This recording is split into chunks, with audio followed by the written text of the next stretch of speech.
나의 연약함을 아름다움으로 회복시키신 예수 그리스도를 찬양하겠습니다. 깨지기 쉬운 날 위하여, 깨지기 쉬운 날 위하여, 넘어지기 쉬운 날 위하여, 내 안에 가득한 죄악을 깨닫지 못한 날 위하여, 그 사랑을 쏟으셨네. 그 몸에 피 다 부으셨네. 온 세상 죄 품으시고 아름답게 회복하시네. 주님이 날 다스리시네. 주님이 날 다스리시네. 이곳에 주 하나님 안에 주님만 내 기쁨 되시네. 주님만 내 노래 되시네.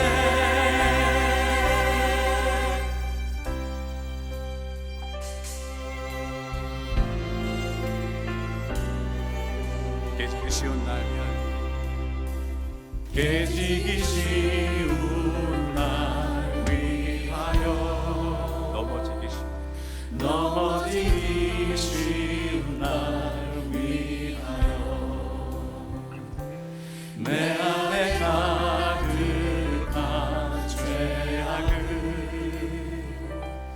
깨닫지 못한 날 위하여, 그 사랑을 쏟으셨네. 그 몸에 피 다 부으셨네. 온 세상 죄 품으시고 아름답게 회복하시네. 주님이 날 다스리시네. 주님이 날 다스리시네. 이곳에 주 나라 임하네.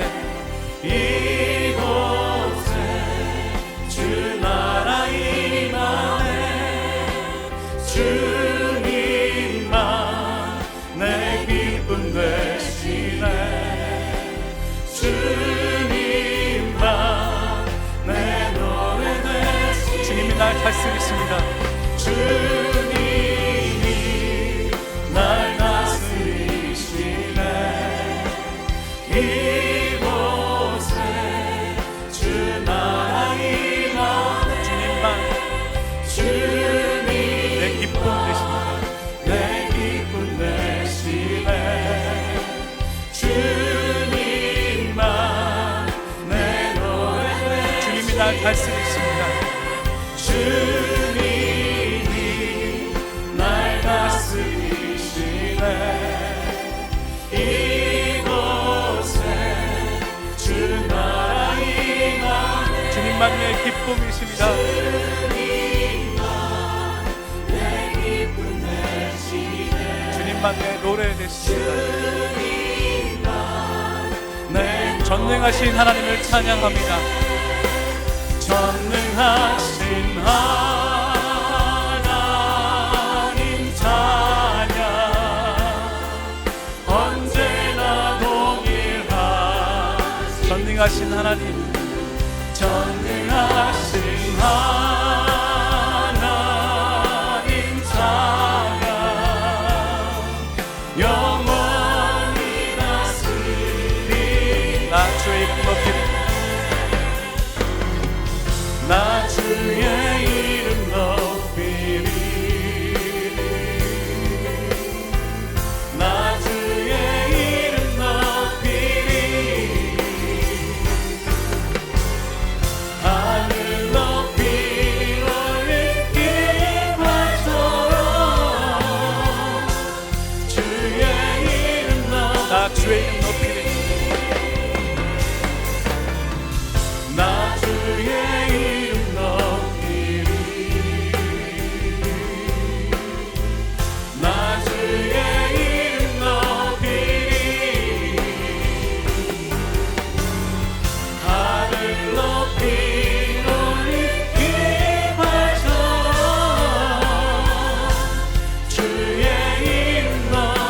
전능하신 하나님, 전능하신 하나님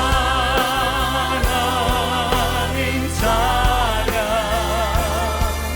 언제나 동일한 전능하신 하나님, 전능하신 하나님 찬양.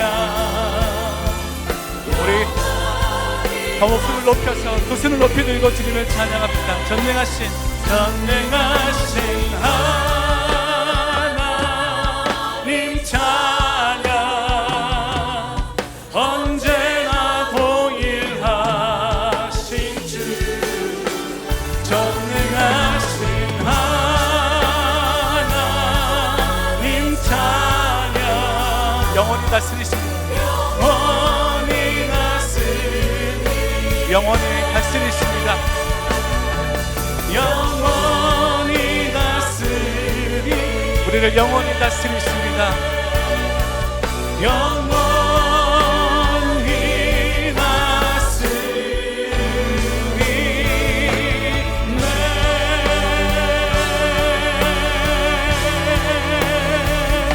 영원히 우리를 다스리시는 변함없으신 하나님의 시간에 찬양합니다. 할렐루야, 할렐루야. 우리가 시장에 가서 물건을 사더라도 더 좋은 것을 사려고 합니다. 이왕이면 다홍치마라고 같은 가격으로 살 때 뭐 우유를 사든지 달걀을 사든지 아니면 야채를 사든지 간에 하루 이틀이라도 더 싱싱한 것, 우유 같은 경우는 그 익스파이어 하는 날이 하루라도 더 늦은 것, 그것이 더 신선도가 있다고 믿기 때문에, 그래서 우리는 어떤 거를 사는 거를 살 때에도 더 좋은 것을 선택하는 습관이 우리에게 있을 것입니다. 믿음의 성격에 대해서 이 히브리서 11장 아벨의 믿음, 또 에녹의 믿음, 노아의 믿음 하면서 계속 살펴보는 가운데 각 믿음의 선진들에게 뚜렷이 나타난 그 믿음의 성격들이 나타나잖아요. 그 중에 이 믿음의 성격 중에 계속 살펴보면서 와닿는 믿음의 성격 중에 하나는 이 선택이죠. 선택. 특별히 이 모세의 믿음을 우리가 살펴볼 때 그때 설교 제목이 선택의 챔피언. 바로 궁정에서 그 부귀 영화를 누리고 사는 것과 자기 백성과 고난받는 것, 둘 중에 어떤 것을 선택하느냐? 고난받기를 선택했던 그 모세가 바로 선택의 챔피언이라고 우리가 함께 은혜를 나누었던 기억이 있습니다. 역시 오늘 본문에서도 이 믿음의 성격들, 특별히 익명의 자들, 특별히 이름을 거론하지 아니하고 그들의 믿음의 성격들을 나타내는데 가장 뚜렷하게 나타나는 성격이 뭐냐면 더 좋은 것을 선택했다는 것입니다. 오늘 본문에서도 더 좋은, better라는 표현이 계속 반복해서 나옵니다. 오늘 말씀 속에 35절에 여자들은 자기의 죽은 자들을 부활로 받아들이기도 하며, 그러니까 우리 지난주까지 살펴본 믿음의 성격에서는 이 믿음의 능력들이 나타나서 우리 삶 속에 기적들이 일어나는 거죠. 그래서 이 35절 전반부에 우리가 지난주에 살펴본 것처럼 어떤 여인들은 죽은 자들을 부활로 받았다. 누가 있을까요? 우리 엘리야 선지자가 살려낸 사렙다 가부의 아들. 그 사렙다 가부는 죽은 아들을 다시 부활로 얻었잖아요. 엘리사 선지자가 살려냈던 수넴 여인의 아들은 어떻고요? 이 수넴 여인은 죽은 아들이 다시 살아나는 것을 경험해요. 이런 기적이 어디 있습니까? 이거보다 더 스펙타큘러한 기적이 어디 있을까요? 죽었던 아들이 살아나는 이런 기적을 했는데, 히브리서 설교자는 그 이야기를 하면서 같은 절이에요. 35절 후반절부터 완전히 반대되는 이야기를 숨도 안 쉬고 이야기를 합니다. 그러면서 뭐라고 얘기하면, 어떤 이들은 믿음으로 감옥에서 풀려나기를 원치 않았다. 감옥에서 풀려날 수 있는데도 감옥에서 풀려나기를 원치 않았다. 그리고 오히려 고문을 당했고 조롱을 당하고 채찍질 당하고 돌로 맞아 죽는 것과 톱으로 켜는 것과 시험과 칼로 죽임을 당하는 자들도 있었다라고 이야기합니다. 양과 염소 가죽을 뒤집어 쓰고 자기의 정체를 숨기고 유리방황하고 토굴과 또 동굴, 광야에서 유리방황했다고 그러죠. 토굴, 이 동굴, 카타콤. 또 터키 가보신 분은 가보셨겠지만 갑바도기아. 전부 다 믿음을 지키기 위해서 유리방황하면서 토굴과 산 동굴에서 살았던 흔적들. 이 당시 히브리서 설교자가 이 히브리서를 쓸 때 이미 일어나고 있었던 현상들이죠. 그러면서 가난과 배고픔과 환난과 학대를 받기도 했던 그들. 지금 우리의 입장에서는 자원에서 우리가 그 일을 결단코 겪고 싶지 않은 모습들이었지만 히브리서 설교자는 한 호흡에 믿음으로 그 위대한 역사와 기적이 있었던 반면 그 믿음으로 이와 같이 어렵고 힘든 환난의 길을 가고 있는 성도들이, 믿음의 선진들이 있었다. 그들 역시 믿음의 전당에 들어간 자들이다 라고 하면서 이들이 믿음의 증거를 얻은 자임을 이 히브리서 설교자는 선포하고 있는 것입니다. 믿음으로 기적이 일어나고 반면에 믿음으로 감옥에 일부러 갇히고 톱으로 켜는 일, 돌에 맞아 죽는 일, 유리방황하는 일, 숨어서 사는 일, 이런 일들도 있었어요. 정반대의 경험인데 제가 사도행전 강해, 베델행전 강해를 할 때 23번째 강해였어요. 그때 사도행전 12장을 강해하면서 거기 보면 야고보는 칼에 맞아 죽습니다. 근데 옥에 갇혀 있었던 베드로는 기적적으로 우리 성도님들이 그 베드로 주위의 동역자들이 기도할 때 옥문이 열리는 기적을 체험합니다. 그러면서 제가 그때 설교 제목이 이거예요. 누구는 데려가시고 누구는 살려주시고. 우리에게도 똑같은 질문을 던질 수 있는 상황들이 계속됩니다. 사도 바울 역시 같은 질문을 던진 자가 아니었을까 이런 생각을 해봅니다. 사도 바울은 그가 직업이 천막 만드는 자 아닙니까? 그래서 텐트 메이킹 하다가 이 텐트 메이킹 할 때는 헤비 듀티 앞치마를, 이 가죽 앞치마를 무릎에 깔고 작업을 하지 않았어요? 근데 사도 바울이 기도해 주면 병이 낫는 겁니다. 그래서 많은 사람들이 사도 바울 와서 기도해 달라고, 그가 손을 얹고 기도하면 병이 낫는 거예요. 그런데 사도 바울이 다 갈 수가 없잖아요. 그래서 앞치마를 들고 가가지고 그가 작업하던 앞치마를 얹고 기도하면 병자들이 일어나는 거예요. 이런 바울이 자기가 가지고 있는 질병이 있었습니다. 그걸 자기가 몸의 가시라고 하는 표현을 쓰는데, 학자들이 사도 바울이 눈에 질병이 있었죠. 그래가지고 잘 못 봤습니다. 그래서 그의 서신을 대서하는 자들이 있었죠. 그 정도로 눈이 안 좋았어요. 그래서 눈병이었을 거다. 근데 학자들은 이게 더 설득력이 있다고 이야기하는데 간질이 있었다 이렇게 얘기했어요. 그러니까 바울에게 있어서 복음을 전하다가 간질로 이렇게 발작을 일으키는 현상이 있었다고 가정을 해봅시다. 그게 얼마나 복음 증거하는 일에 방해가 됐겠어요.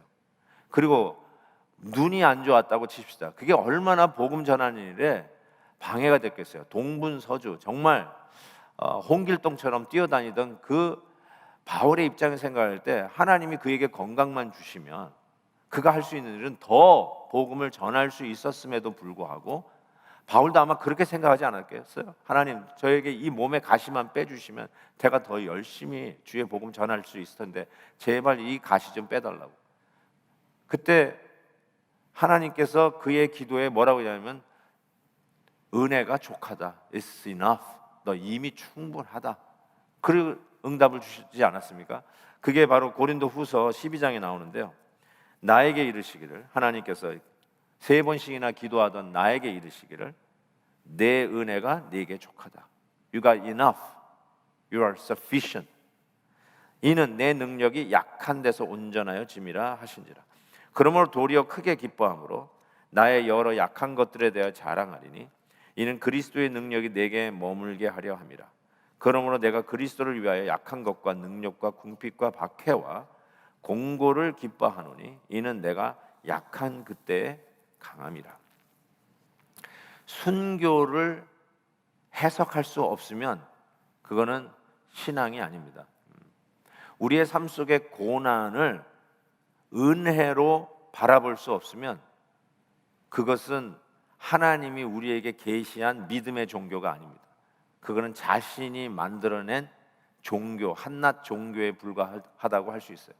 그냥 뒷마당 나무에 가서 물 한 그릇 떠놓고 손으로 비면서 지성이면 감천이랴 하는 그 이상의 종교는 될 수가 없습니다. 우리의 삶 속에 닥치는 고난과 어려움과 환난과 이것을 하나님의 눈으로 해석해낼 수 없으면, 지금 사도 바울이 방금 해석해낸 것처럼 이 해석이 불가능하면 참된 믿음이라고 할 수 없을 것입니다. 히브리 설교자는 그런 의미에서 전혀 마음의 갈등 없이 한 절 35절에서 방금 전까지 죽음에서 부활을 얻은 여인들 얘기하는 반면에 또 한편으로는 자처에서 죽음으로 가는 믿음으로 그 길을 가는 믿음의 선진들도 있었다는 것을 주저함 없이, 아니 갈등이 없이 우리가 이 고난을 어떻게 보고 해석해야 되는지에 대해서 확실하게 선포하고 있는 것입니다. 톱으로 켜는 이 사건은 실은 성경에 실제적 사건이 나오지 않습니다. 톱으로 켜서 순교당한 끔찍한 일이죠. 톱으로 켜서 두 동강이 나는. 그런데 전승에 의하면 이사야 선지자, 즉 예수 그리스도의 탄생을 예언했던 이사야 선지자, 그 이사야 선지자가 므낫세 왕, 악한 왕이죠. 이 므낫세 왕에 의해서 톱으로 켜 순교당했습니다. 그 아직도 유대 문헌이 남아 있습니다. Ascension of Isaiah라고 하는 이사야의 승천, 뭐 이런 그렇게 크게 그 정확도를 인용할 이유는 없지만 거기에 보면 이 이사야가 톱으로 켜는 순간에도 하나도 떨지도 아니하고 두려워하지도 아니하고 그의 생명이 붙어 있는 동안 톱으로 켜지는 순간에도 끝까지 주의 말씀을 담대히 증거했다라고 기록되어 있어요. 상상을 초월하겠습니다. 돌에 맞는 일, 뭐 스데반 집사부터 시작해서 그 당시 초대교회 성도들이 이 일에 너무나 잘 알고 있었겠죠. 이 돌에 맞는 일들, 선지자들이, 주의 종들이 돌에 맞아 죽는 일은 허다했습니다. 그래서 예수님께서 마태복음 23장에 이런 얘기까지 했어요. 예루살렘아 예루살렘아, 선지자들을 죽이고 네게 파송한 자들을 돌로 치는 자여, 암탉이 그 새끼를 날개 아래 모은 같이 내가 내 자녀를 모으려 한 일이 몇 번이더냐. 그러나 너희가 원하지 아니하였도다 라고 말씀하시면서 이런 일들이 흔히 있었던 일이다. 돌에 맞아 죽은 사람을 적자니 다 적을 수가 없는 거죠. 심한 고문과 또한 구차하게 살기 위해서 타협하기보다는 차라리 죽기를 선택한 자들도 있었습니다. 차라리 그냥 나는 여기서 죽여달라라고 했던 자들도 있었습니다. 구약 성경이 끝나고 말라기가 끝나고 마태복음이 시작하는 신약 성경이 시작하기 전 그 사이에 기록으로 400년이 400년이 빕니다. 그것을 중간기라고 이야기합니다. 이 중간기에 여러 가지 일이 일어나는데 특별히 이 유대인들은 자기 나라를 독립하기 위한 독립운동들이 많이 일어납니다. 그 중에 대표적인 게 이제 마카비 전쟁이죠. 그래서 이 유대인들, 지금도 이스라엘은 하누카라고 하는 이 크리스마스 비슷한 시기에 그 명절을 즐기는 이유가 자기 나라 이 독립을 위해서 운동했던, 마치 우리 한국 사람은 뭐 8.15, 미국은 July 4th 인디펜던스 데이를 셀리브레이트 하듯이 이 유대인들은 그 하누카를 셀리브레이트 했는데 그때가 성경에도 없는 하누카인데 이게 어딘가, 바로 이 중간기 독립운동, 이 마카비를 중심으로 일어났던 바로 그때의 일입니다. 그리고 실은 독립국가가 됐죠, 잠시지만. 거기서부터 헤롯 대제 헤스모니안 킹덤이 또 뿌리를 찾게 됩니다. 어쨌든 그때 그와 같은 독립운동이 일어날 수 있었던 근거가 뭐냐면, 제가 여러 번 말씀을 드렸는데 그 엔타이어커스 4세, 아주 못되고 악한 왕이 있었습니다. 그리고 이 유대인들을 아주 너무너무나 괴롭혔던 왕인데 심지어는 이 유대인들에게서는 성전이 너무너무나 소중하잖아요. 근데 거기다가 막 제우스 신상을 만들어 놓는다든지 아니면 거기다 돼지고기를 갖다 놓는 거죠. 유대인들은 절대로 돼지고기를 부정한 동물로 먹지 않지 않습니까? 그 탕자가 가장 저 바닥에 떨어졌다라고 하는 그 비유를 어떻게 얘기합니까? 돼지가 먹는 쥐염 열매를 먹는 유대인, 그게 그냥 바닥으로 떨어졌다고 하는 아주 상징적인 표현이라고 생각합니다. 자, 그런 의미에서 이 엔타이커스 4세 이 못된 왕이 유대인들을 얼마나 괴롭히는데, 그 당시 엘리에셀 제사장이 있었는데 그의 나이가 90세였어요. 그를 잡아놓고 돼지고기를 갖다 놓고 먹으라는 거예요. 이걸 먹으면 풀어주겠다, 안 먹으면 죽는다고 하는데 안 먹겠다는 거예요. 차라리 죽는 게 낫지, 이걸 먹고 내가 90세 돼서 여기서 풀려날 이유가 없다, 하나님을 배반할 이유가 없다, 내 믿음을 여기서 구길 이유가 없다, 그래서 차라리 날 죽이라고, 날 여기 있다. 그래서 그 엘리에셀은 감옥 안에서 처형이 당하고요. 또 이 당시의 이야기가 정경이 아닌, 이 성경 66권이 아닌 외경이 있어요. 외경, 성경의 권위로 받아들이지 않은 외경, 그래서 그냥 참고 문헌 정도의 권위를 갖고 있는 외경에 마카비 전서, 마카비 후서가 있어요. 그래서 이 이야기가 거기에 좀 실려 있습니다.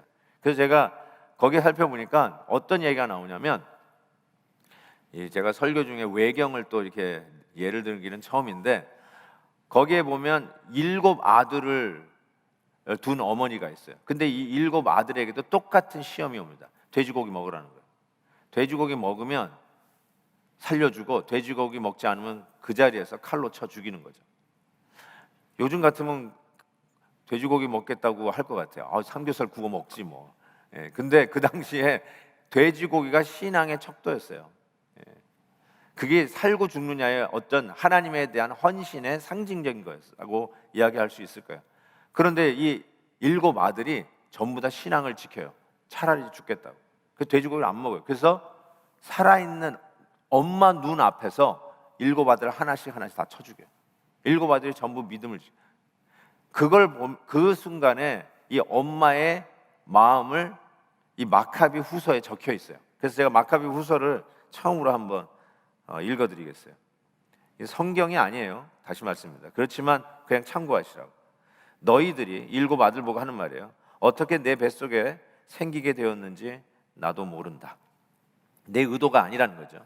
너희들에게 목숨을 주어 살게 한 것은 내가 아니며, 또 너희에게 신체의 각 부분을 제자리에 붙여준 것도 내가 아니다.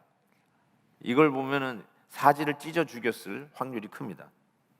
너희들은 지금 너희들 자신보다도 하느님의 율법을, 이게 공동번역이라서 하느님이라고 되어 있어요. 하느님의 율법을 귀중하게 생각하고 있으니, 사람이 출생할 때에 그 모양을 만들어 주시고 만물을 형성하신 창조주께서 자비로운 마음으로 너희에게 목숨과 생명을 다시 주실 것이다. 아들이 죽어가는데요, 지금 이 엄마가 뭐라고 얘기하는 거예요? 지금 이 이야기를 하고 있는 거예요. 하나님께서 너희에게 목숨과 생명을 다시 주실 것이다.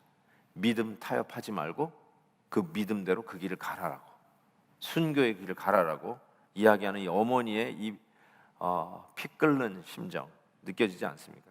과연 얼마나 많은 엄마들이 믿음을 지키려고 하는 아들에게 이런 이야기를 할 수 있을지요. 참 대단합니다. 믿음으로, 이게 믿음의 능력이 아닌가라는 생각을 해봅니다. 그런데 이 믿음을 타협하지 않고 오히려 고난을 자처하는 그 이유를, 어떻게 이렇게 할 수 있었을까, 이유를 오늘 본문 35절에서 정확하게 얘기합니다. 이렇게 얘기했어요. 또 어떤 이들은 더 좋은 부활을 얻고자 하여 심한 고문을 받되 구차히 풀려나기를 원치 않았다. 시시하게 변명되고 일단 살고 보자, 그리고 후일을 도모하자. 어디서 많이 들어봤잖아요. 우리들이 하는 거, 일단 살고 보자. 그런데 여기서 이렇게 했어요. 어떤 이들은 구차히 살기보다는 더 좋은 부활을 얻고자 했다. 부활 자체가 좋은 거잖아요. Resurrection itself is good enough. 그렇죠. 부활이 우리 여인들이 죽은 아들을 다시 부활을 얻었다. 이거보다 더 기가 막힌 게 좋은 게 어디 있어요? 근데 이 감옥에서 차라리 죽는 게 낫다라고 결단한 이 믿음의 선진들은 왜 그 일을 했냐면 better resurrection, 더 좋은 부활을 얻기를 원했다는 거예요. 그런 의미에서 뭐가 더 좋은 부활일까라는 것을 생각해 보게 됩니다. 엘리사 선지자나 엘리야 선지자를 통해서 살아난 그 아들들은 다시 죽었을까요? 안 죽었을까요? 다시 죽었어요. 심지어 예수님이 살려낸 나사로도 다시 죽었습니다. 그렇지만 지금 여기서 나오는 믿음의 선진들이 구차하게 믿음을 구기면서 믿음을 타면서 살기보다는 차라리 죽는 것을 선택했던 이들의 그 이유가 뭐냐면 better resurrection, 즉 다시 죽을 이유가 없는, 다시 죽을 이유가 없는, 그냥 천국에서 영원히 살 better resurrection, 그것이 더 낫다. 나는 하나님의 그 처소에서, 천국에서 나의 삶을 그곳에서 영원히 살겠다라고 하면서 구차하게 잠시 살다가 또 죽느니, 잠시 풀려나가지고 믿음 타협해가지고 그냥 뒤안길에서 믿는 둥 마는 둥 하면서 사느니 차라리 믿음의 절개를 지키고 더 나은 부활을 얻기 위하여 이 길을 가겠다라고 선택했다는 것이죠. 다음 주나 다다음 주에 살펴볼 히브리서 12장에 보면 지금 이 설교자가 이 서신을 받아보고 이 설교를 듣고 있는 당시 히브리서 성도들에게 이렇게 얘기해요. 너희가 죄와 싸우되 아직 피 흘리기까지 대항하지 아니하고, 이 말은 지금 왔는데 막 대항하지 않고 도망갔다는 뜻이 아니라 아직 이들에게는 이런 긴박한 핍박이 피부로 와닿지 않았어요. 그렇지만 듣고는 있는 거예요. 자기의 친척들, 자기의 친구들, 자기의 지인들이 믿음 때문에 이 고난과 핍박을 받고 있는 이야기를 듣고 있는 거예요. 아직 피 흘리기까지는 아닌데 만약에 피 흘리기까지 믿음 앞에서 결단을 해야 할 때가 온다면 참고하라는 거죠. 그들은 더 나은 부활을 선택했다.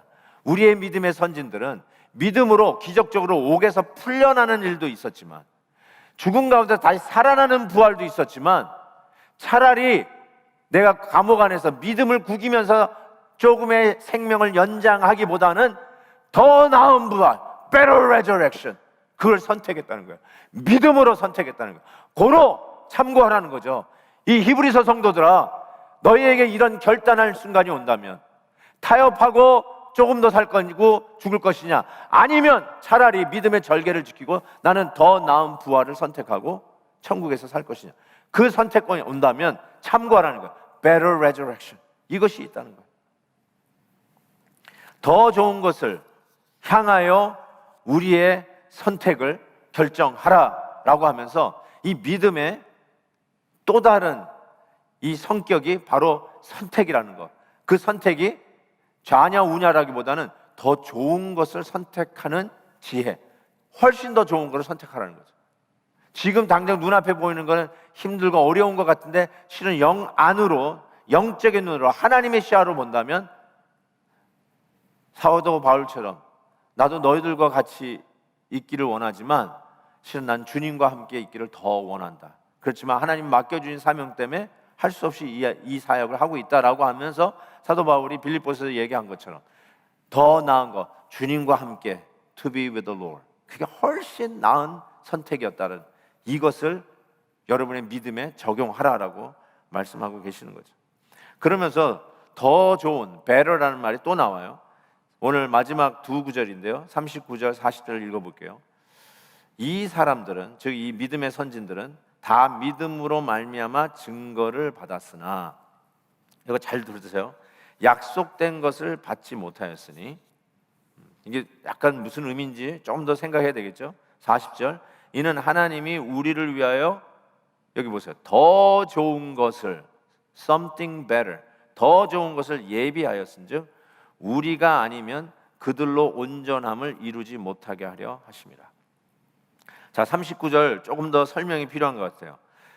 지금 더 좋은 부활을 선택하면서 차라리 믿음을 타협하기보다는 그 핍박 속에서 스스로의 생명을 내어놓고 순교당했던 그 믿음의 선진들을 이야기하면서 그들은 증거를 받았다. 이 말이 뭐예요? 인정받았다는 거죠. approval. 하나님의 인정 도장을 받았어요. 그래서 인정은 받았는데 그 다음 말이 설명이 필요해요. 약속된 것을 받지 못하였으니. 이 표현이에요. 약속된 것을 받지 못하였으니. They didn't receive the promise that what they have been promised. They didn't receive what they have been promised. 약속 받아온 것들을 아직 받지 못했어요. 예를 들면 아브라함은 아들에 대한 약속을 받았어요. 근데 그 약속된 것을 받았을까요? 안 받았을까요? 받았죠. 이삭을 받았죠. 그러니까 아브라함은 약속된 것을 받았어요.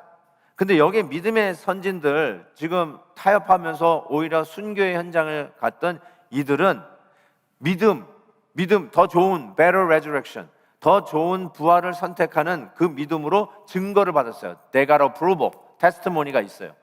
그런데 아직 약속된 것을 받지 못했다. 뭘 받지 못했다는 걸까요? 바로 the promise, the promise, 메시아죠. 구세주죠. 예수 그리스도. 메시아에 대한 약속을 받았어요. 그가 오실 것이라는 것을 약속을 받았어요. 구약의 성도들이 그 메시아를 기다리면서 살았더라고요. 그렇지만 그들의 삶 속에서는 순교당하는 현장 속에서도 아직 그 예수님이 오지 않으셨어요. 우리에게 오셔서 메시아의 그 놀라운 은혜를 아직 체험하지 못한 자들이 많단 말이에요. 그럼에도 불구하고 그들이 믿음을 지키고 믿음으로 증거를 얻은 자가 되었다. 지금 그 뜻이에요. 그렇지만 히브리서 성도 너희들은 하면서 지금 히브리서 설교자가 얘기해요. 그렇지만 너희들은 뭐예요? 증거를, 이 약속된 것을 받지 않았느냐. 더 좋은 것을 받았다는 거예요. 그게 뭐예요? 예수 그리스도의 십자가의 사역을 경험한 거죠. 예수님께서 오셔서 우리의 죄를 대신 짊어지시고 십자가에 지신 것을 너희들이 알지 않느냐. 그 이야기를 지금 하고 있는 거예요. 그러면서 하나님이 우리를 위하여, 지금 현재 시대 히브리서 설교자가 설교하고 있는 그 현재 시대에 우리를 위하여 더 좋은 것을 예비하셨은즉 우리가 아니면 그들로 온전함을 이루지 못하게 하려 하십니다. 이건 무슨 말일까요? 우리가 예수 그리스도의 초림의 놀라운 은혜를 입고 이제는 약속만 가지고 사는 것이 아니라 약속이 이루어지고 실현이 되고 우리가 그 혜택을 누리는 이 은혜를 삶으로 말미암아 실은 구약의 성도들이 약속만 받았지 약속 받은 것을 손에 쥐지 못했던 그들조차도 우리가 지금 누리고 있는, 우리가 받은 이 십자가의 은혜로 온전해지듯이, 그 뜻이에요.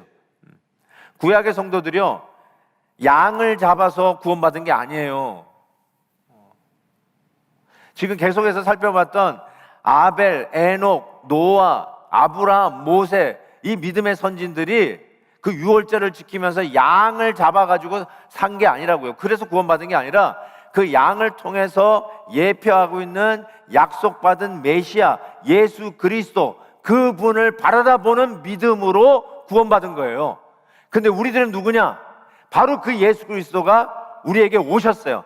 The promise, 진짜 약속된 그분이 오셨어요.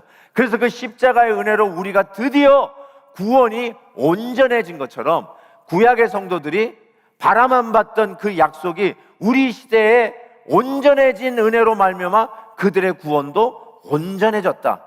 그래서 10장 1절, 히브리서 10장 1절과 10절이 바로 그런 의미에서 의미가 풀립니다. 율법은 장차 올 좋은 것의 그림자일 뿐 참 형상이 아니므로 해마다 늘 드리는 같은 제사로는 나오는 자들은 언제나 온전하게 할 수 없다. 온전하지 않은 거예요. 예수님이 오기 전까지는. 10절, 예수 그리스도의 몸을 단번에 들이심으로 말미암아 우리가 거룩함, 온전한 거룩함을 얻었노라. 지금 그 얘기를 하는 거예요. 그러면서 지금 히브리서 성도들에게는 그렇지만 우리도 더 좋은 것을 바라봐야 하는 새로운 컨텍스트예요. 그거를 이야기하는데 그게 뭐예요?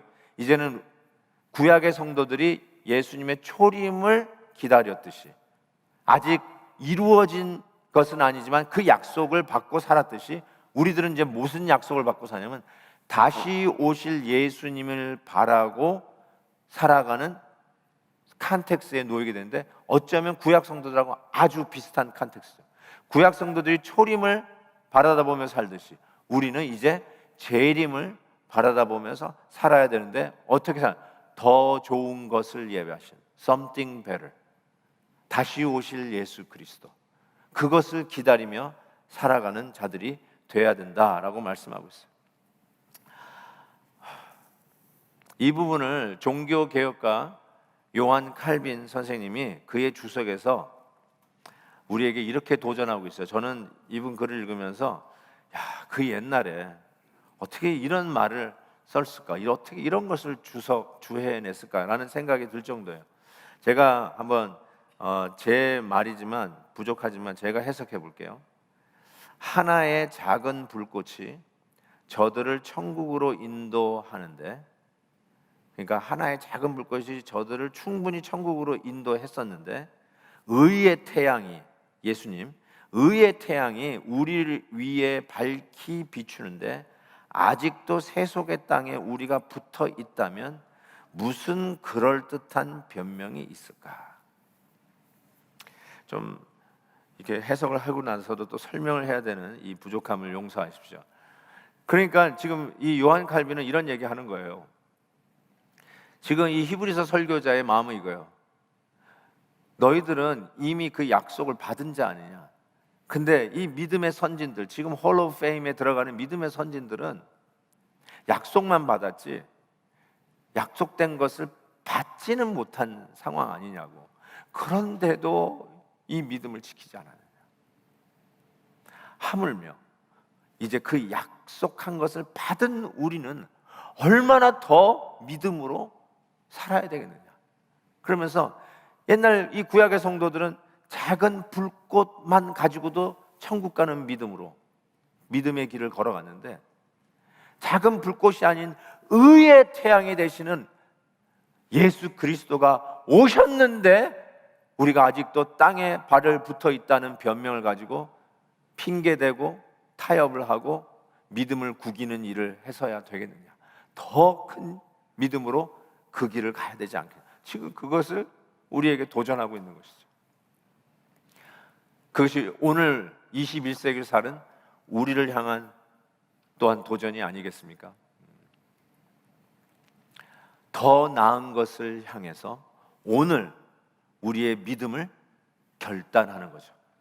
더 나은 something better를 위해서 다시 오실 그 주님, 그 약속을 받은 자로서 이미 예수 그리스도를 통해서 그 약속, 구약의 성도들이 그렇게도 그리워하던 그 약속을 우리는 받은 자로서 오늘을 살아가는데, 우리가 당연히 더 나은 것을 바라다 보면서 오늘을, 이 믿음의 태도를 결단하고 살아가야 되지 않겠냐. 그 도전을 하고 있는 것이죠. 제가 이 소위 초년 목회를 할 때 캠퍼스에서 사역을 하지 않았습니까? 그래서 5 대학이 몰려있는 완전히 대학촌이었는데, 그 에머스트라고 하는 매사추세츠에 있는 작은 동네이지만 대학이 5개가 아예 모여있는, 대학 외에는 별로 다른 게 없는 그런 동네였어요. 근데 거기에 소위 동양 그로소리가 딱 하나 있었습니다. 학생들이 뭐 세계 여러 군데서 오니까 동양 그로소리 아주 그냥 조그마한 아주 구멍가게 하나가 있었어요. 그러니까 뭐 뉴욕에 가려면 한 3시간 운전하고 가야 되니까 구멍가게 그 가격은 형편없어도 뭐 지금 콩나물을 거의 버릴 직전에 콩나물이라 할지라도 웬만한 데 2배, 3배의 가격을 받는 그런 조그만 구멍가게인데, 그것도 아쉬워서 우리 학생들이 거기서 쇼핑을 하고 그랬는데요. 근데 그 구멍가게 아저씨가 한국분인데 예수를 안 믿어요. 그래서 학생들이 어떻게 하든 간에 저 아저씨를 예수 믿게 하려고 뭐 별 해도 이분이 꿈쩍도 안 해요. 완전히 생고구마 중에 생고구마예요. 그런데 정말 그때 교인이, 학생이 한 50명, 60명 됐거든요. 이 대학원 박사학위 과정에 와 있는 그 학생들이 아마 유학생으로 미국 오신 분들 그 분위기를 아실 거예요. 그러니까 저 아저씨를 어떻게 하면 예수 믿을까? 예수 믿게 할까? 뭐 전도를 해봐도 그냥 꿈쩍도 안 해요. 그런데 이 전도팀이 한번 나가가지고 작전을 짰는데, 가가지고 그 쇼핑을 하면서 찌그러진 통조림을 일부러 사는 거예요. 같은 가격을 내고. 예를 들어서 김치찌개 해 먹으려면은 그 고등어 통조림 그거 옛날에 따가지고 그거 풀어놓으면 김치찌개 진짜 끝내줬거든요. 그러니까 이 꽁치 통조림 하는데 그 중에 깨끗한 통조림, 우리가 이왕이면 깨끗한 통조림, 깨끗한 캔을 사잖아요. 찌그러진 거 왜 일부러 사겠어요? 근데 이 학생들이 가가지고 일부러 찌그러진 통조림을 사오는 거예요. 같은 가격을 내고. 그리고 정말 버리기 일보 직전인 야채 이런 것들도 그걸 다 제값 주고 다 사오는 거예요. 왜 그랬을까요? 저 영혼을 하나님 앞에 얻기 위해서. 더 나은 것을 기대하고 저들의 선택은 깨끗한 통조림이 아니라 찌그러진 통조림을 같은 가격을 내고 사가지고 오는 거예요. 그래서 이 아저씨가 저것들, 그리고 그분들이 이 교회 다니는 사람에게 잘 썼다면 저 족속들 이상하네. 왜 저러지? 그래서 어떻게 됐다고요? 어떻게 됐을까요? 되게 이상하다 쟤네들. 그래서 교회에 왔어요. 한 영혼을 주님께 드리기 위한 더 나은 것을 위해서 오늘 우리가 우유 하나를 사도 달걀 하나를 사도 더 신선한 거, 하루라도 더 신선한 걸 사려고 하는 우리의 선택에서 그분들은 찌그러진 통조림을 같은 가격을 내고 샀다니까요. 여러분 오늘 가가지고 다 찌그러진 통조림 사라는 게 아니라 더 나은 것을 바라고 그 선택을 했다는 거예요. 더 나은 거. 우리가 예수 그리스도 안에서 받은 은혜가 너무 크니까 그 십자가의 은혜로 오늘 하루하루를 살아가는 그 은혜가 너무너무 감격스러우니까 오늘 이 세상에서 손해보는 게 손해 같지가 않은 거죠. 하나님의 이 받은 은혜가 얼마나 귀하고 크냐는 거죠. 그거 가지고 어떻게 세상의 것과 비교할 수 있냔 말이에요. 야, 그냥 감옥 안에서 순교당하는 분 보고 야, 대단하네. 아니 그런 게 아니라요. 그들 역시 선택이 뭐냐? 더 나은 부활, 더 나은 것을 something better를 바라다 보았기 때문에 할 수 있는 선택이었다는 거예요. 여러분들이 좀 더 신선한 우유를 선택하듯이 그들은 좀 더 나은 부활과 좀 더 나은 것을 그리스도의 약속 속에서 바라다보고 오늘의 행동을 선택한 것이죠. 오늘도 어쩌면 저희들에게 그런 선택이 주어질 수 있어요. 이번 한 주간 살면서도 어떤 선택이 주어질 수 있어요. 이때 믿음의 성격은 선택에서 나타난다고. 더 나은 것, 더 좋은 것, 우리 주 예수 그리스도 안에서 더 가치 있는 것, 하나님의 영광을 위해서 아름답게 드려질 수 있는 그 귀한 것을 선택하는 저와 여러분 되시기를 주의 이름으로 축원합니다.